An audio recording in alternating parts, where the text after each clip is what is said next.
So the cool story is, you really didn't figure out what you're doing until you're 61. I might change my mind again at some point. You know what I mean? Right. That's the beauty of it. I think that the ability to pivot and see opportunity is probably the single greatest skill set that an entrepreneur can have.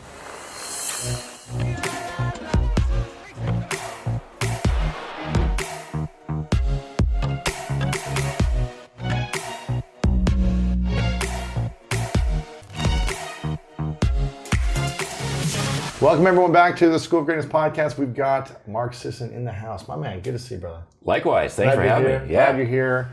You've been in the fitness nutrition space for 30 plus years, is that right? Yeah. 30 plus years, originally teaching people about health and nutrition. You wrote a book a year, you've got tons of books, you've got coaching and courses and supplements, and then when you hit 61, something changed.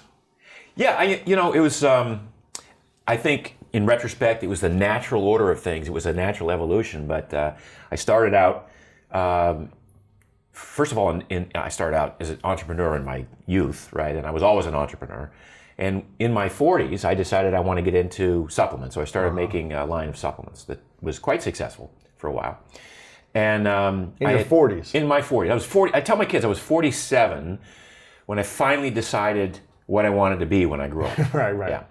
So I started this line of supplements. It's doing very well, and it was based on a model that was using television. My appearances on television as an expert, sort of driving traffic. Right. We talk about exercise and diet and fitness and all the things that I know about.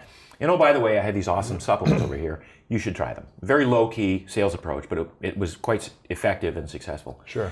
A few years into this strategy, the model just dried up, and model meaning like driving traffic from TV. Through TV, yeah.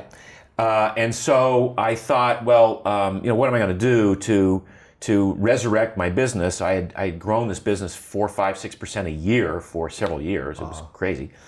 And then all of a sudden, the television model of infomercials and sales based on TV appearances ceased to work. There were 300 cable channels, there was Dish and Direct. The internet was starting to become a thing. People were buying on the internet. And fewer people were willing to pick up the phone and call now, in the next 30 minutes and get this and this. So I pivoted in that first year that I realized things were going south. And I thought, well, I'll do my own TV show and I'll direct, because I was buying time on other people's shows. Yeah. I'll produce and direct my own show. I'll star in it. I'll buy time on TV, and everything will be great. What year was this? 2005. Okay, so 2005, I did a TV show called Responsible Health, and I shot 52 half-hour episodes. Wow. Each one unique. Each one had, I had a very competent co-host, female co-host. We built a set. I had guests, 3 guests every show, guest experts, and I tried to use the advertising breaks to sell my products. Gotcha. It was what we call a self-liquidating program. So it was free content. Yeah. And then selling something. Exactly. Gotcha. Exactly. And I bought time on Travel Channel. So you could see me on Travel Channel every morning at 8:30 across the country. Wow. 52 half-hour slot. 52 half-hour episodes. That's a lot of content. No, it's a lot of content. Very expensive. Wow. And at the end of several months of doing this, I'd lost $1.5 million, and I thought, well, I better pull back. I have a wife and 2 kids that I have to feed. I can't be, throwing more money into this. And so I started my blog in 2006 based on that failed experiment on television, knowing that I was good at creating content. I could produce this content on exercise and nutrition and health and medicine and diet and everything people want to know about. And I had a unique sort of perspective about it. Yeah. So I started Mark's Daily Apple in 2006. And again, ostensibly, to use as a platform to sell my supplements. Right. And I did that for a number of years, and it was relatively successful. But over the years, the topics became more and more about food and about diet, and less about the other tangential, peripheral aspects of performance. So as I'm writing more and more about food and posting recipes, and I'm writing cookbooks, and I'm doing DIY recipes on how to make your own mayonnaise and your own ketchup, I realized I'm talking about food. and I'm writing about food, and I'm focused on food. And what I'm focused on most is the concept of clean eating, of getting rid of sugar and refined carbohydrates, and getting rid of industrial seed oils like corn oil and canola oil and soybean oil, and just incorporating healthy fats, clean source of protein, and minimal sugars and carbs. But when you distill that list down, it's not a lot of food. There's really not a lot of food you can eat. So what makes the difference is how you prepare it. Sauces, dressings, toppings, herbs, spices, and things like that. So I thought, well, there's an opportunity, because no company is making like a great mayonnaise or a great ketchup or a great salad dressing. There were a few that were trying to dabble in that area, but they didn't fit my criteria, my specifications for what was a really clean dressing that people would feel good about putting on their salad. And that's why you just started making them from scratch on your own and showing people how to make them. Yeah, I've been making them from scratch for 20 years because I didn't trust anything that I could find in the store. Wow. So that's always been my thing.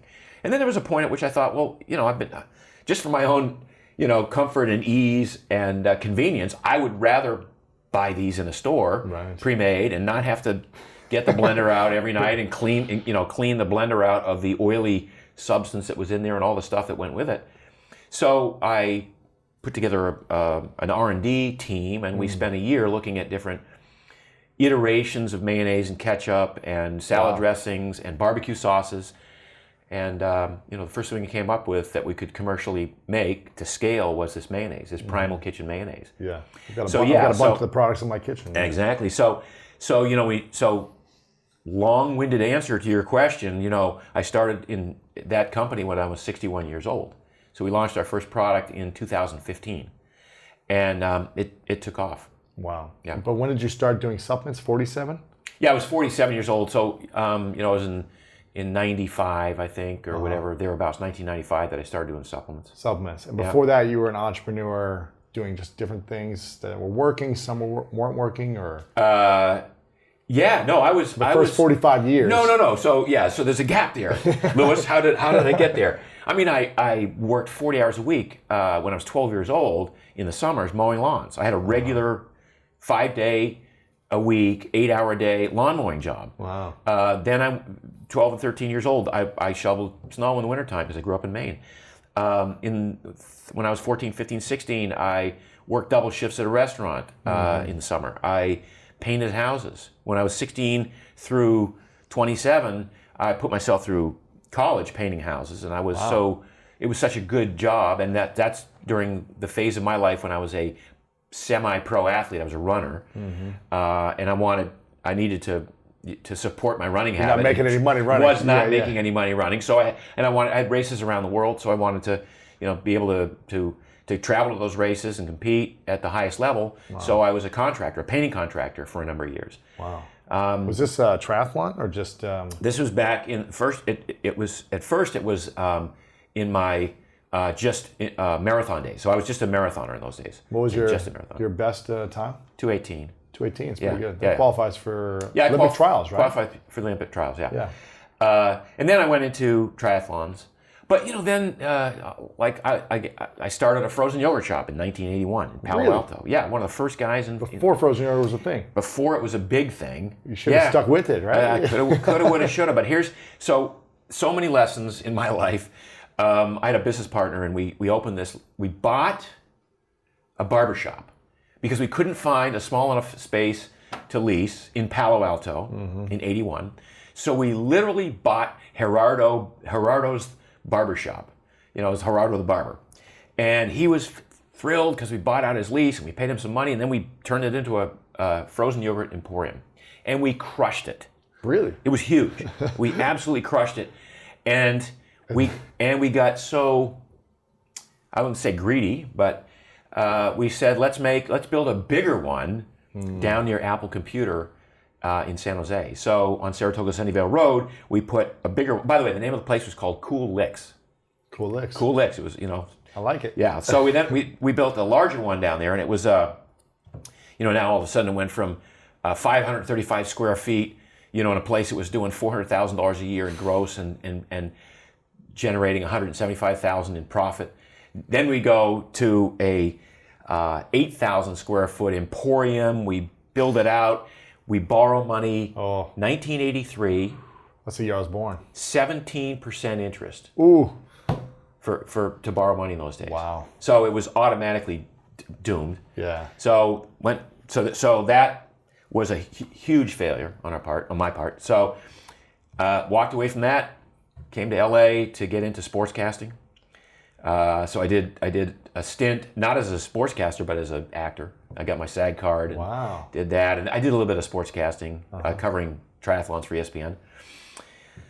Then got a job running the U.S. Triathlon Federation in Colorado Springs for 3 years. Yeah, USOC. Part of the USOC, yeah. So I was the executive director of the U.S. Triathlon Federation and ran that, and then didn't want to do nonprofits the rest of I didn't want to be poor, exactly. So got a job as a COO of a large, relatively large vitamin company in Santa Monica. Did that for 5 years and then started my own. So you learned the business. Learned the business, COO yeah. For 5 years. Yeah. You saw what was working, what wasn't working, the gaps. Exactly. Started your own. Yeah. Did the TV thing. Yeah. Then did the blog because the TV thing wasn't working. Yeah.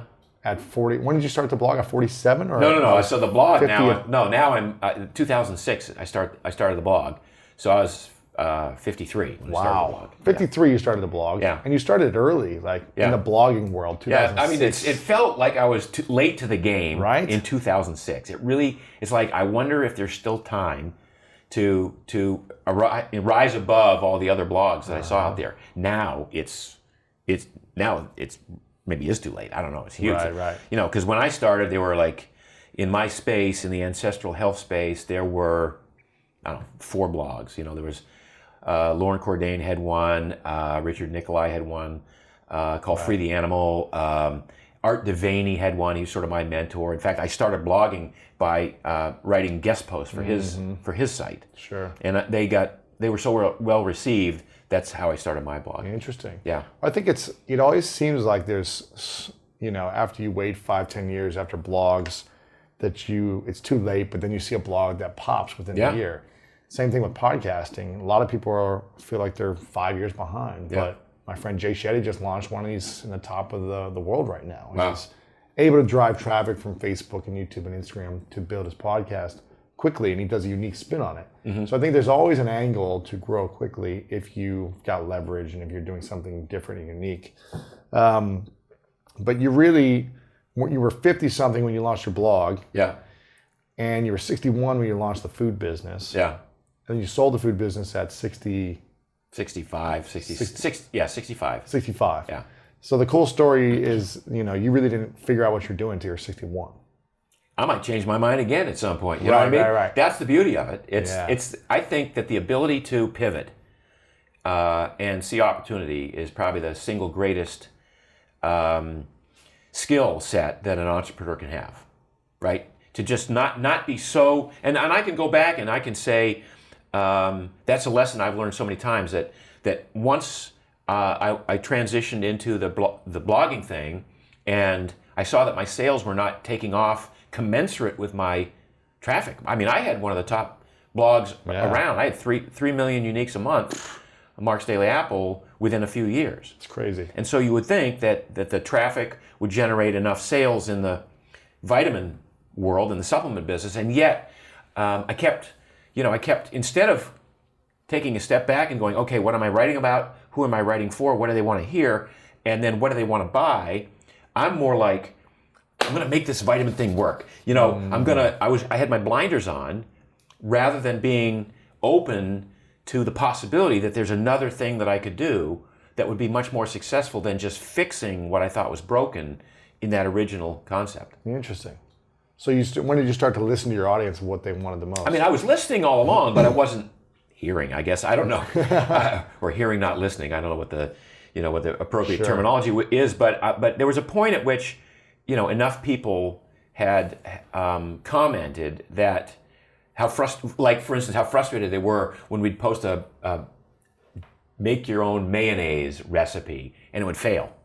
Because they would make their own mayonnaise. It doesn't taste that good. No, it's here's a recipe, and it looks great when we show the video of it and everything, and it's all frothy and whippy and everything else, and they make it and Clumpy and gloopy.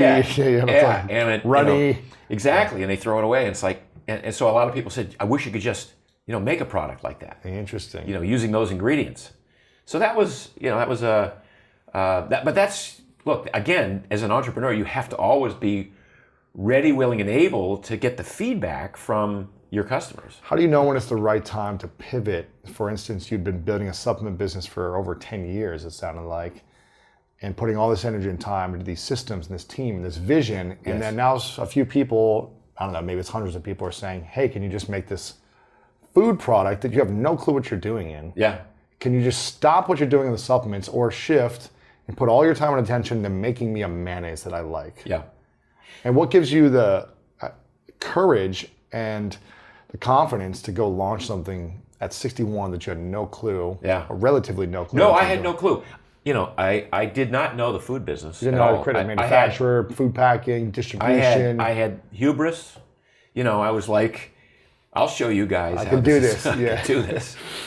But I was, I think another important lesson I learned was I didn't pivot away from what I was doing. I kept making the supplements. So I wasn't abandoning that as a bad idea as much as I was adding a new concept in the food space. So I didn't start a new company. I just added a new line of products to my existing company. So now I had this one company that was doing quite well and had been doing quite well. I shouldn't, put it down. It was certainly enough to retire on if I wanted to. But I wanted to, experiment in this food business. And so I started creating products using, we talked about this a while back, pre-tax dollars, right? So I would take profits from my supplement business and roll them over into the creation of new products in that same company. Rather than take, for every dollar I make in supplements, if I pay 50 cents in taxes, and it's at least that in California, and then I take the 50 cents out and I start a new company, I only have 50 cents to start the new company with. But if I keep the dollar and I just buy, roll it over and make a new product, reinvest it back in the company, then I was able to experiment and see if there was a market for these products that I envisioned being successful. Interesting. Yeah. Would you recommend people starting new brands within their own company as opposed to launching new companies then? I think, there's a good reason for trying that if it's fits, related to if it's related, for sure. Yeah. I started a coaching business within my Primal Nutrition business. And it stayed within that company. Same thing. I spent 2 years building the product before it ever saw its first customer. Probably $300,000 on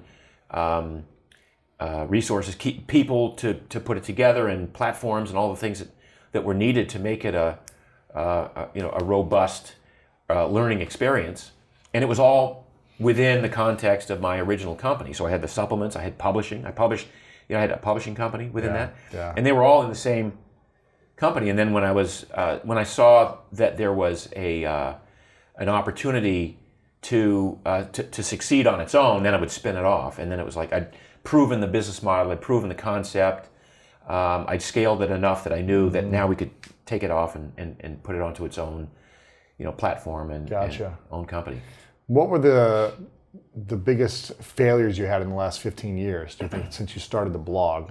What were the things that didn't work out? Because you have a lot of things that worked out. The supplements worked to a certain level, the coaching, the course, the blogging, and all these other things worked well. And obviously the food product did extremely well. But what were the things you tried within the brand that you were like, this is going to be a hit, that wasn't a hit? Yeah. Well, there's two things that come to mind. First of all, the publishing, which started out great. Publishing was awesome. So I couldn't find a publisher for my original book, The Primal Blueprint. So I self-published. Right. And again, because I had traffic in the blog, the platform, I had a warehouse, I had credit card processing from the supplement business, all that stuff went very, very well together, and it was easy for me to do that. And then I found a third-party independent distributor who would distribute it to all the books. And this is back when there still was like Barnes & Noble and Borders. Exactly. And I could make that was a couple $1 million a year in sales. Wow. And it was all, I controlled the price and I controlled the margins on it and I controlled the distribution, and it was fantastic. Well, I don't need to tell you, publishing has changed A lot. and it's changed like from year to year. So now all of a sudden, publishing is not an attractive, successful business for me. What I used to be able to sell 50,000 books in the first, 3 months of publication. Now you work a year to sell 5,000 books. Right. It's just a different kind of thing. So, So you had to shift and pivot that. as a publisher, that was not my wheelhouse. Now I have a great publisher that I work with, and I continue to write books, and I work with Harmony Books, and they're fantastic, and we've had some amazing successes, and it's all great. But for me, as a business person, when that was not my real wheelhouse, I took a step back and said I need to focus my energy where it's best used to be successful in areas that I know about. Right. So that was the first thing. That was the first thing. The other thing, started a chain of restaurants, a franchise operation called Primal Kitchen Restaurants, and it was a great idea, great concept. We were extremely successful out of the block, sold Franchises. 18 franchises without having an operating unit. Wow. And just didn't realize that my lack of experience in the restaurant business, some other issues with the partners that I was working with, sort of combined to make it be a less than successful operation. So we had to dismantle that in the last 2 years. And but it's you can't necessarily, unless you're Richard Branson, you can't have a success everywhere you go. I just sort of say that tongue in cheek because he's had his failures. But he has. But Didn't he sell Virgin the airplane? Yeah. Too? But I mean, Yeah. he's like one It's of all my successful, yeah. one of my one of the guys that I would look up to and said Sure. that's a guy that I want to emulate, Right. in my business Right. life. So you can't always have a success. In fact, I would say that one of the key things, one of the key takeaways for me from my life and all of the failures that I've had is that as long as you learn from them, as long as you don't go hugely into debt, and ruin the rest of your life, as long as you live your life in real time and enjoy your friends and your family and your lovers or whatever it is that you're doing and living your life, then it doesn't matter if you have a couple of a string of failures, because it only takes one success of some reasonable magnitude to have made all the things you did in your life worth having pursued. And what do you say to the 25-year-olds who feel like they're behind? They haven't made it yet. I mean, I got socks in my drawer that I still wear that are 25 years old. I mean, you're 25 and feeling like you haven't made it yet has got to be a horrible feeling. Yeah. But it's the whole process of arriving at your secret power, your superpower, your secret sauce takes time, and you don't necessarily have to follow your passion. I mean, if we followed our passion, geez, we'd all own ice cream shops because when we're 12 years old, I want to have an ice cream shop when I grow up, pizza right? shop, ice or cream whatever. shop. Yeah. So it's more about finding out what you're good at and what you can serve other people, and what they would benefit from your having served to them, and that takes time for a lot of people, and that takes this willingness to go down a path and commit for sure, but then be okay with an outcome that's less than positive, and just move on to the next thing. And my whole life is about pivots, and it's about trying stuff. I mean, I started a shoe company or a shoe repair company, I should say, when I was a runner, because I was pissed off that my running shoes would only last 800 miles, which in those days was less than 8 weeks, because I was running 100 miles a week. And so I started a little running shoe repair kit business, and I advertised in Runner's World magazine, and I sold a bunch of the kits. But it was a horrible idea because, well, it was a great idea for one product, but it was not enough to start a business around, right? So I learned from that whatever, you might have a great idea, but if it's not a business, then it's not worth pursuing. So you have to sometimes you have to be a little bit more realistic about your dreams and your creations, and ask yourself, can this be $100 million business?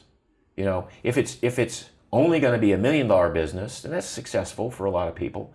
But in my mind, it was like, no, not interested. I need to have a bigger, pot of gold at the end of that rainbow if I put everything I have into this. Wow. How many things did you think were potentially $100 million businesses?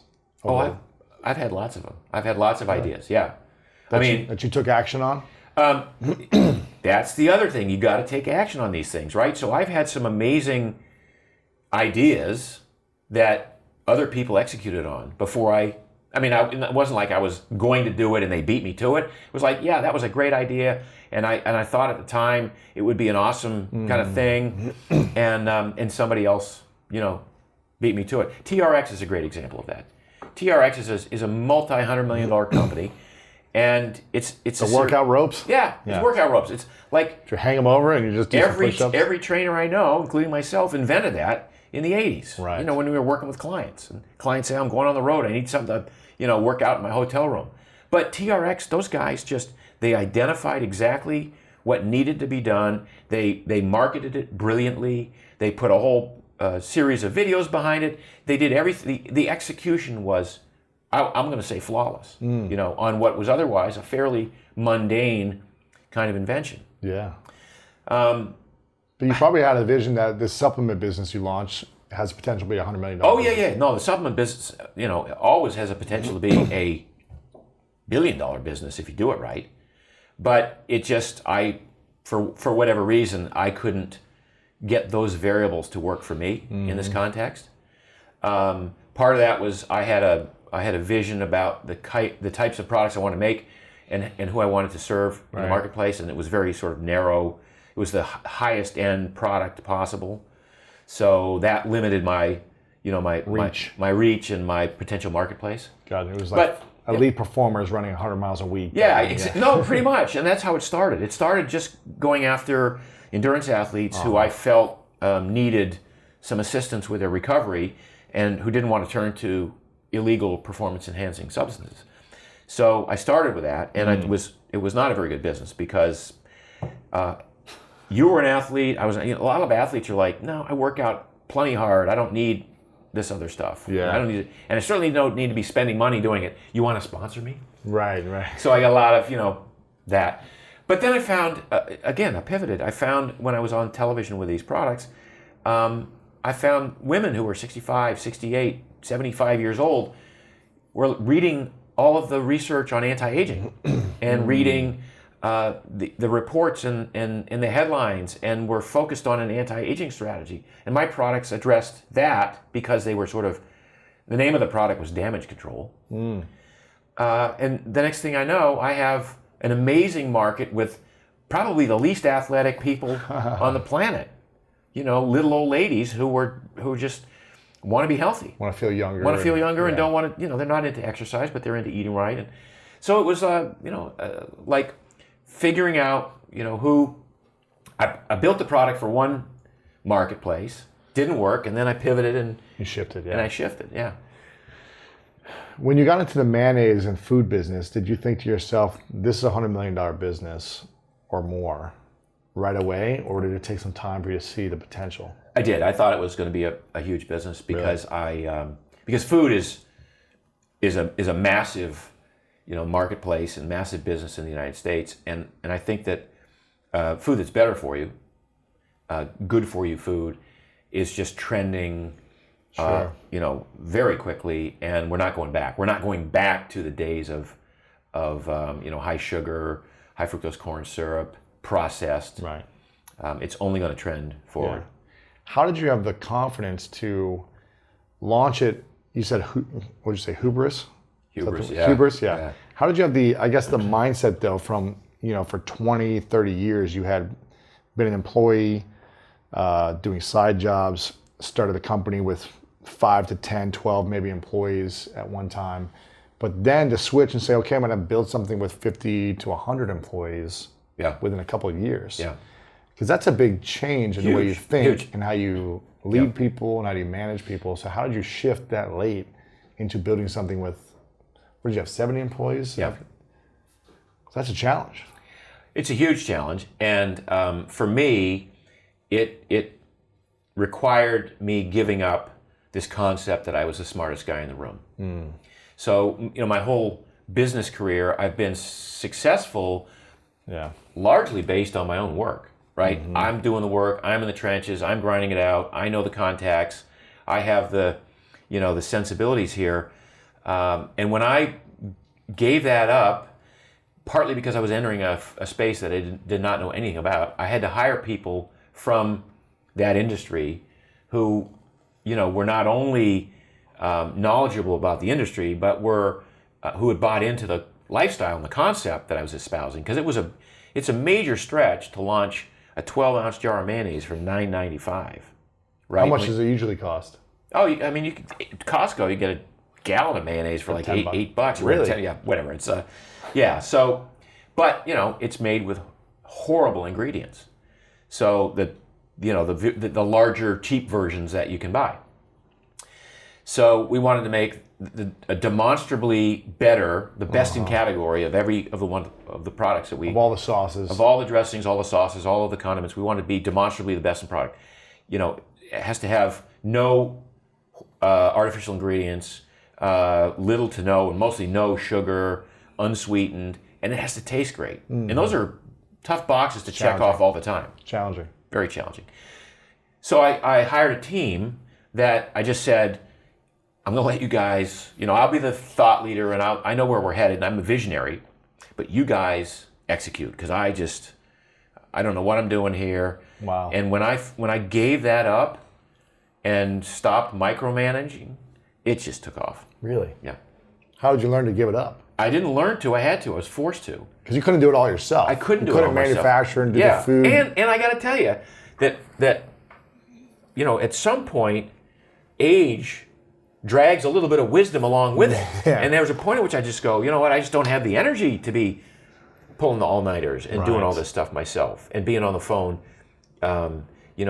second guessing my operations people on the choices they're making. I'll just have faith and trust that I hired the right people, and that's the key. You got to hire the right people. So I would say, how do you know? You have to. That's like for most entrepreneurs, I would say the single most important part of your job is hiring the right people. And when you're an entrepreneur and you have reasonable success, you wind up, especially if you're a CEO, you wind up managing resources. You wind up managing money and people. Yeah. And that's your job. And then they take care of the actual business of business. So I think hiring the right people is key, and it requires time. I mean, that's, I talked to hundreds of people to come down to 5 that I really was convinced were the right people. Were you wrong about any of them? Yes, yeah. There was one early one that I thought was going to be, the magic that we needed in the marketing department, and turned out not to be the case. Highly recommended. Very affable, gregarious, out of the blocks. Just didn't work out. Yeah, and that's we from day one. My minority interest partner in this, Morgan, who was my first hire, Morgan Bueller. She's now CEO of Primal Kitchen, a division of Kraft Heinz. We basically had a sign, no assholes. That was the big, important criteria in hiring for our company. No assholes. So no hassles. No assholes. No assholes. No assholes either.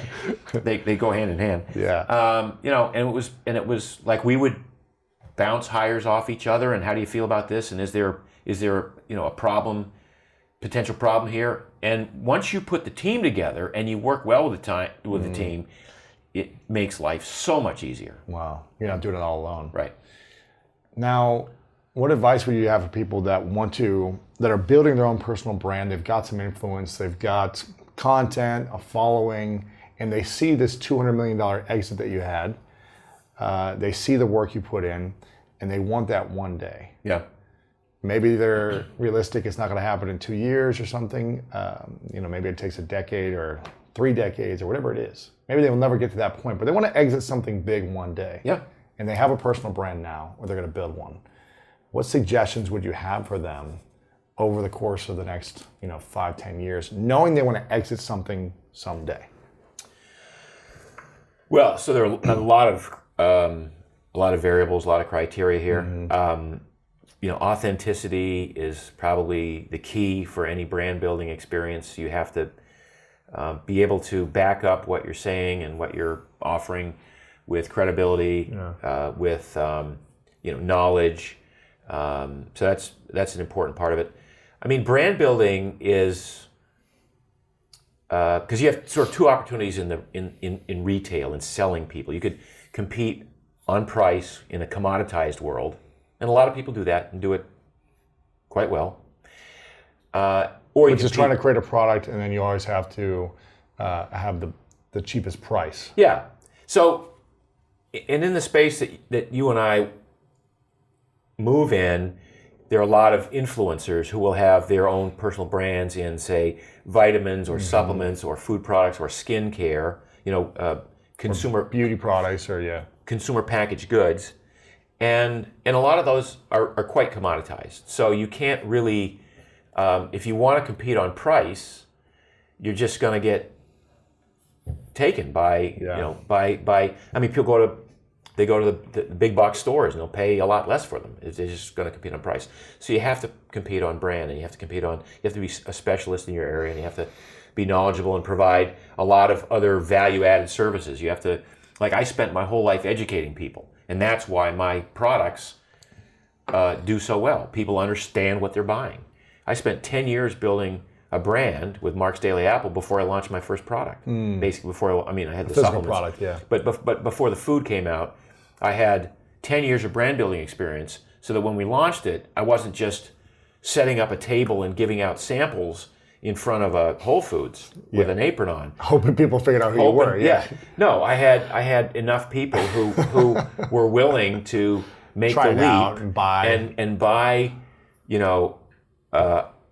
by online, being shipped mayonnaise in the mail because they couldn't get it anywhere yet because we hadn't secured the distribution yet. So it was, but it was all about the brand. It was all about spending time building the brand and building the authenticity and building the credibility and the loyalty. And I think a lot of companies do that backwards now. They come up with a product first, and then they go, okay, now we have to start an Instagram account. We have to start building credibility. We have to start... And that's a difficult way to do it. I mean, you could do it that way, but If you didn't have 10 years of writing a blog and building that relationship with an audience, and you just had this idea to launch a food, mayonnaise brand, how much harder would it be to get to where you are now? Infinitely harder. Really? Infinitely harder. Sure. Yeah, it would have. I mean, I know people. I see people at the food shows, the expos, who do quite well, but almost all of them have some presence. They either wrote a book, or they brought on influencers as board members to promote them. They gave them shares in the company. So there's some involvement with people who have some reach and can get to new customers. Right. So back to the question of what would I advise somebody who's building a brand? Understand what it is that you want to offer. Like what are your product offerings? Are they intellectual property? Is it products? Is it a combination of the two? Who are you, and what do you bring to this space that is absolutely definably unique? Like, how are you different from everyone else, and what do you, what's your own personal unique selling prospect? Coaching's tough. Coaching, we know that our space is full of thousands of coaches, right. Tens of thousands of coaches. It's a noble business. It's a great business for a lot of people, but it's not right for everyone. And if you really want to rise above in that world, you have to distinguish yourself. What is it that I bring to my clients that's unique and different from every other coach out there, for instance? Right. So figure out what your uniqueness is. Yeah. Building that authenticity with people. Yeah. And in the interim, the beauty of the modern world and what we have with social media is you can keep your day job, and you can be building these circles of followers, of influencer friends, and building your network while you're getting ready to launch your product. Right. And I think you can try out new things. Sure. With you use Instagram or Facebook or whatever as a focus group. Yeah. What do you think of this? I'm thinking about doing this. What do you think? And at the end of the day, you can always change your mind. That's it. And you changed your mind A lot. dozens of times. A lot. Yeah. To get to where you're at. Yeah. And what was the biggest fear in launching the brand? The food business. So I'll tell you the biggest fear in launching the original company was I left a well-paying job with a wife and 2 kids, no money in the bank, and no salary to start the supplement company. Wow. So that was like, people would say that was inappropriate, but Right. I sort of had I had a plan. I lined up some consulting gigs, so I knew that there was going to be some income while I was building my business. Mm-hmm. But it was pretty scary for the first year and a half, This 2 is years. 2005 or no? Yeah, no, this goes back. This is actually 96. Okay. 96, 97. When you started the supplements. When I started the supplement business, yeah. So You weren't really making much money those first few years. no. 20 years ago, you were. Yeah, I mean, I was making enough to live on because I was Yeah. designing products for other companies. I designed, for Beachbody, had a bunch of products that they, P90X and all that stuff. I did all their stuff, and Sports Club LA down the street here, I did all their stuff. Oh, so you had some consulting. Had some consulting stuff, yeah. And I would not have left my well-paying job had I not had those lined up. Right. But still, the intent was to build a line of products. Wow. Right. Then there was really no fear by the time I started the food company because I had a business that was going fine, the supplement business. So now it was just an opportunity to try another. Take a swing. Take a swing. And you got money coming in no matter what. Yeah, exactly. And if you you lose some money. Sure. Developing it and maybe. And we had some major hiccups. Business, if you're an entrepreneur, business is wickedly high highs like a roller coaster. It's amazing. And then the worst lows, like, oh my God, the world's falling apart. This is it. We're done.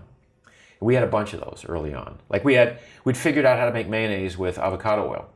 And we sold out the first couple of runs. This is amazing. And then we started taking orders.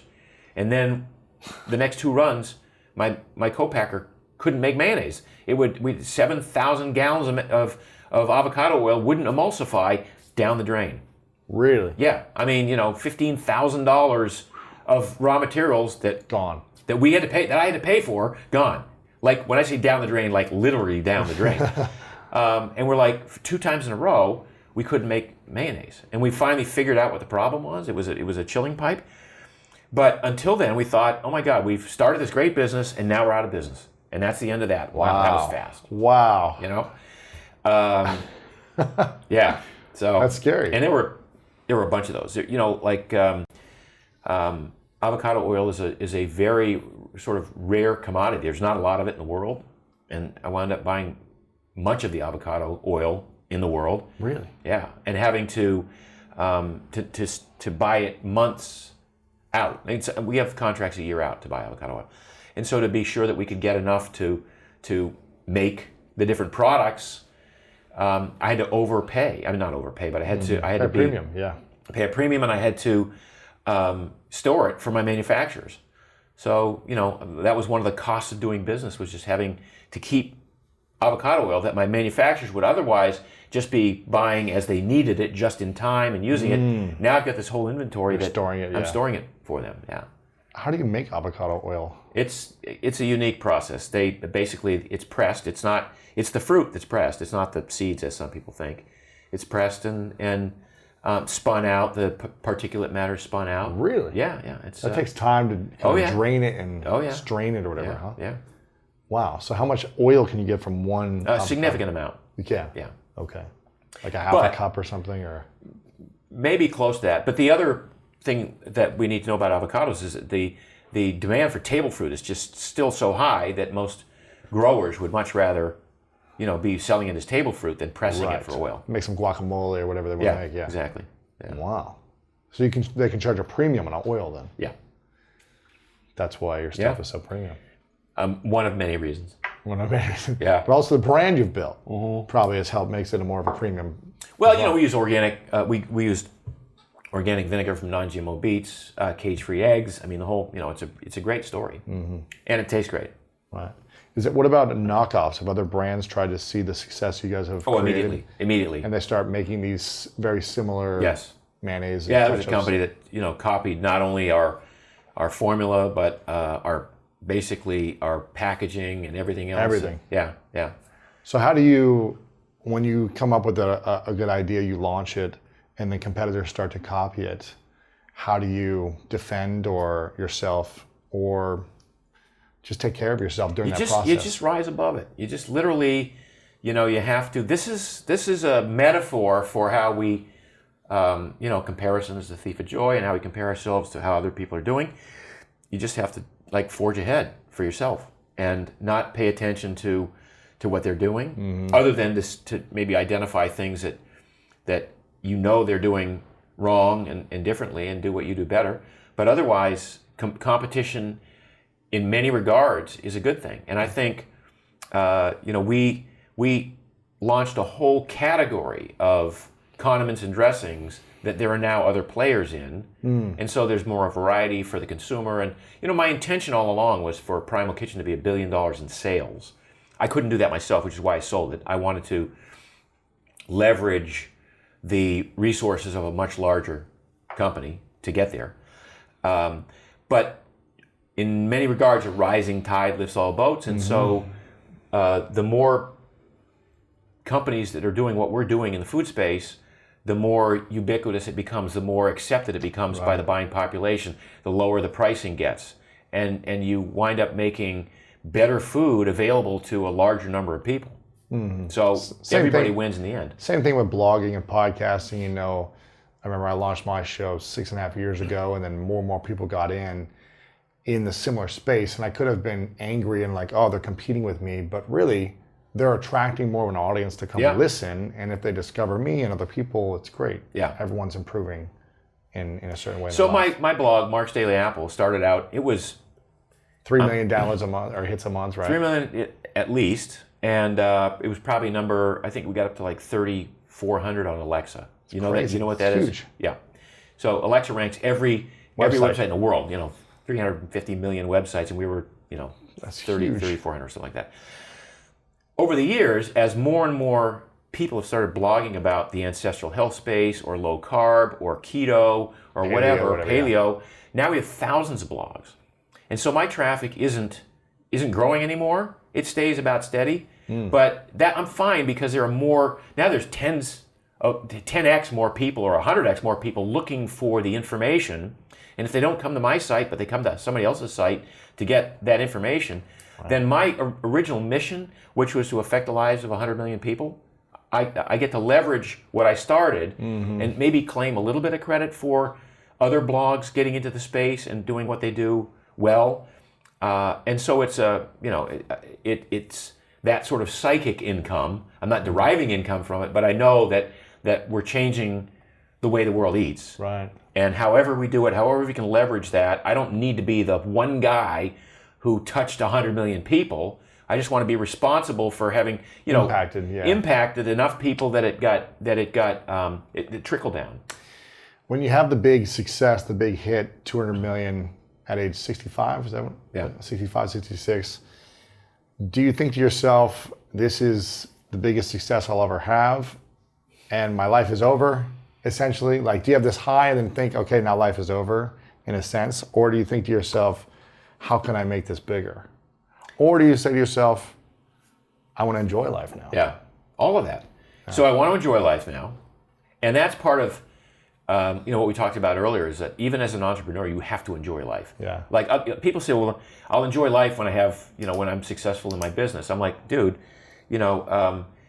that's the classic thing about working, burning the candle at both ends, foregoing your kids' Little League games so you can get work done, or you're out of town. And then when you're 20 years down the road and you finally have your payday, your kids hate you, your wife left you, you're miserable, and now you spend the rest of your life trying to make up for your mistakes. Make up for that stuff. That's bullshit. I mean, the reason we do this is to live life now and to have fun now, right? And so the advice I give young people is just don't get yourself into debt. Don't get into deep debt and trouble. Pay the bills. It doesn't matter today if you make $40,000 a year or $140,000 a year. You're probably not going to save much. So just invest in yourself. And invest in, if you're that entrepreneurial person, invest in yourself. Take the courses. Get a coach. Figure out ways in which you can always be creating. That's one of my big things. We talk about the mantra that people say, always be selling. But I'm saying always be creating. Like always have something in your mind that you're working toward. Humans are by nature, that is what separates us from most animals, is that we're creative, and we're all, art is a thing that we invented. Probably one of the first things we invented. Mm-hmm. Hey dude, I see you caught 3 fish and we don't have refrigeration. I know you can only eat one of them. How about you give me one of your fish and I will give you this beautiful beaded necklace that I made and you can wear it around and show. That was the start of commerce. It was about art and it was about creativity and it was about figuring out ways in which, we take our superpower, whether it's, making moccasins or making bows and arrows to sell to other people who would then hunt and give you the pelts. And, all this stuff became, the creativity was the outlet that generated commerce and created what we have today. And so when Steve Jobs figures out, the original computer with Wozniak, it's just art. It's just a form of art they're making available to other people, and you trade the efforts of your labor to have some of that art so you can play around with that. So when I say always be creating, it's like always be thinking of ways in which, not just to invent stuff, that's only part of it. Be journaling, be blogging, be podcasting, be creative on Instagram. Do all those things that are an expression of who you are, and you'll find out what your superpower is. Yeah. Creating. Yeah. Do you have a process for creating on a daily basis for yourself, or is it just... It's freeing up your mind, man. Yeah. My best creating used to come when I was running. So when I was a runner, I would do 15, 20-mile runs, up in the hills here, in the heat. A lot of time to think. Alone, and it was a lot of time to think, but I had my best ideas. The biggest frustration I had was I'd have these amazing ideas up there, and then I couldn't remember half of them when I got back down because I didn't have a recorder or whatever with me. I do a lot of stand-up paddling alone. Mm-hmm. Same thing. I'm out there paddling, and all of a sudden I'm in the water and nature, and my mind is is an open book, and then something comes in, and it's I didn't force it, I didn't try it, but because I didn't have my mind filled with other crap that I had to, I got to do this and I got to do that, and I just was open to it. I've had some of my best creative moments doing that. Books. I've written books, literally running. I mean, I've come up with book concepts and then really kind of filled them in with those sorts of moments. Powerful. Knowing everything you know now, would you change anything, in the last 30, 40 years? I can't. I mean, it's perfect. Everything is perfect. Yeah. And, the heartbreak and the pain and the misery, it's all perfect. Mm-hmm. When I started my supplement company, I said I was 47. I think it was 41 or 42. The 47 number is big in my mind because that's the year I gave up grains. Really? Yeah. So my main message about eating right and the whole concept behind the Primal Blueprint and emulating, sort of an ancestral eating pattern and movement pattern, it all came to fruition when I was 47 years old, because from 14 to 47, I was miserable. I was in pain most of my life with inflammation, gastrointestinal, pain. I had IBS. I would wake up with, horrible gut pain every morning of my life. And I couldn't figure out what it was. And when I finally gave up grains, it was that easy. It just kind of went away, right? So there was that revelation for me, that I didn't have to be miserable all the time, and that I could be, I could actually wake up and feel interested in what's going on in the world, and focus on what I had to focus on was a life-changing time for me. So yeah, powerful. I love this. My point being, I wouldn't change that.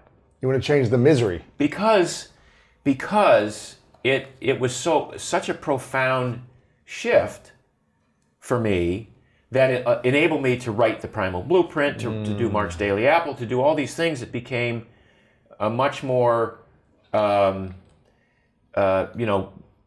user-friendly way of looking at accessing health. It became a much more universally applicable technology, if you will, on how to live a healthy life.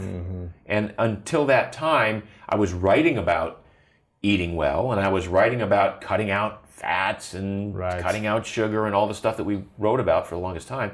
But it wasn't until I got to that point that the whole veil lifted off, and oh Jesus, this is, now I understand what my mission in life is. And that's, so when I tell my kids, I didn't know what I wanted to be until I was 47. That's the point at which that happened. Huh. Yeah. And also you could, because you suffered so much with that pain, you realize you wanted to help a lot of people who are suffering. Yeah. I don't want other people to feel this way. I've got the solutions now. I want to teach this to them. Yeah. It's powerful. This is called The Three Truths. I think I asked you this last time. I think you were on like 3 years ago, probably. Wow. Do you think it was 3 years ago? Maybe 3 years ago. Might have been 3 years ago. So I'm not sure if you answered this question, but I'll ask it again. It's called The Three Truths. Imagine it's your last day on Earth. Yep. You get to pick the day in the future. You can live as long as you want, but eventually you got to pick the day. All the anti-aging techniques and strategies you figured out, the eating healthy, at some point it fades, and you got to go. But if you could, and unfortunately you have to take all the information you've written and wrote about and spoken about and done videos on and courses and training, you got to take it with you. So no one has access to your content anymore. But you could leave behind 3 ideas, 3 lessons for the world that would be kind of your guide to humanity. What would you say are those 3 lessons or 3 truths? Wow. You didn't ask me this last time. Okay, good. The 3 truths. I want it to be simple. So I would say, diet is huge in accessing not only good health, but energy and positive mood.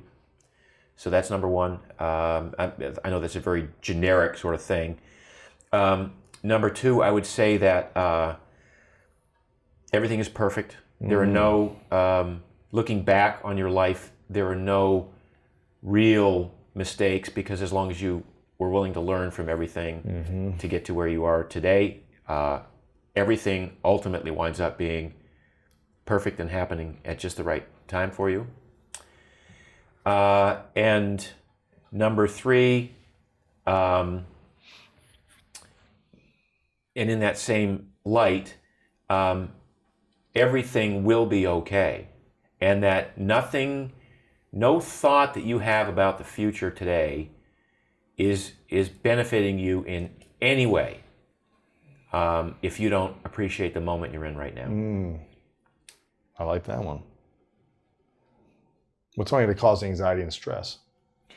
We live our lives so either tied to regretting what we did in the past or fearing what's going to happen in the future that we miss out on the present. The only thing that matters is now.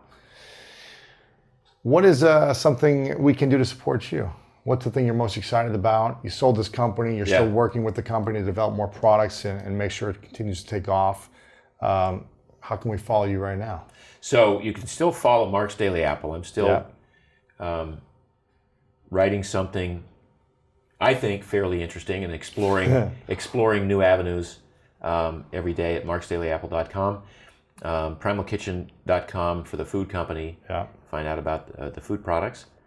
And then, for me, where I'm at in my life right now, your supporting me is more a factor of you supporting your people with just continued great information. Like, I just want to see, we're in a tough spot in this country right now. You know, I have a real soft spot in my heart for millennials. I remember being, you know, in those 20s and 30s and thinking, what is my life gonna look like? Yeah. You know, and I think guys like you who are, you know, giving some guideposts along the way, that's what I want to see. I want to see more people involved in other people's lives with support and encouragement, and not putting people down and not, you know, sort of like, you know, off on their own, because we're all in this together. Yeah. I love it. Cool. I love it. Where do you hang out on social media the most? Mark Sisson Primal is my Instagram account. You spend time on there a little bit every now and then? Yeah. I try to edit myself more than I probably should. No more shirtless, you know, pictures on there. But I try to, whenever I have something. Paddleboarding for sure. You used to have some great photos of you running on the beach and carrying big rocks and all those damn things. I guess I'll have to start. You got to get back in there. People will like that. Yeah, cool. You're inspired. How old are you right now?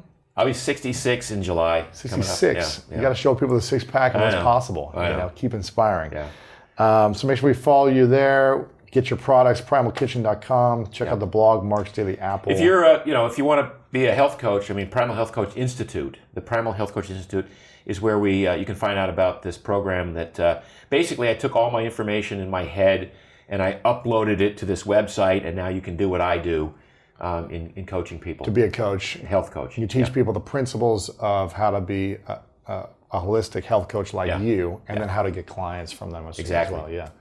And run your own business. Exactly. Gotcha. Yeah. PrimalHealthCoachInstitute.com. Yep. Perfect.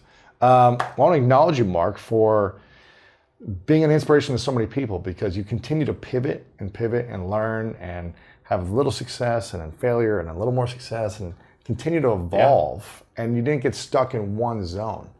And that's what I think is really inspiring, is that someone at 61 can launch something and then sell it for a couple $100 million in your 60s. Yeah. You're like the KFC of healthy living. Okay. Right? Wasn't Colonel Sanders, wasn't he like was in 60? the 60s. Yeah. So you're the healthier version of that. Yeah. And you're showing us all what's possible at any age. And the thing I love about you is you're just getting started now. Yeah, I feel like that. I You're really feel like that. Okay, I did this thing, but now I really want to get started. Now that you have some resources on a bigger scale, I think that's important, that it's my obligation to keep going. Yeah, you're not like, okay, I'm done, I can retire. You're like, now I can really invest in bigger ideas to make more change. And that's what I love about you. So I'm really inspired by everything. My final question is, what's your definition of greatness? Oh, my definition of greatness. In my world, it's having people better off for your having touched their lives. Full stop. There you go. Mark Sisson. Thanks, brother. Appreciate you, man. Thank you.